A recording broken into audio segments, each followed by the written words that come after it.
In this video, I'm going to show you how to measure up for a replacement double glazed window unit. So you can see this one's gone cloudy. The first thing we need to do is get a measurement for the width.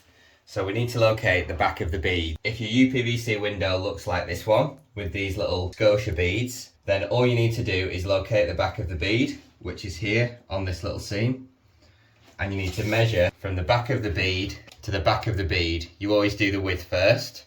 So we've got there exactly 375 or 376. Deduct 10 millimeters from our measurement. So if we've got 375, we're going to need that at 365. So you write your width down in millimeters. You always represent the width first. Knocked off 10 mil, so we've got 365. Now we need to measure our height. So we locate the back of the bead. So I've got my fingernail right on the back of the bead there. So our tape measure's there on the back of our bead, down to the bottom. And we've got 825 there.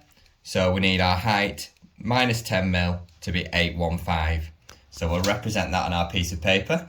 So we do our height in millimeters. We've deducted 10 mil. So we want 815 millimeters. And now I'll show you how to get the thickness of your glass. To get the thickness of your glass, you need a glass caliper and you need to find one of your windows with an opener. We put that over the opener. So you push your caliper up to the glass, make sure it's held flat on the glass, and you can read off the measurement here. So we've got 28 millimeters thickness of glass. You always read from this arrow here.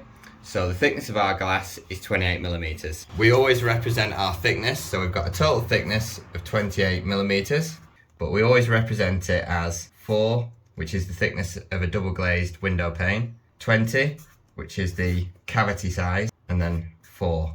And if you get some glass from the glass shop, you'll notice here that it has it written on 424. So you've got 4 mil of single glazing, a 20 mil cavity with 4 mil of single glazing.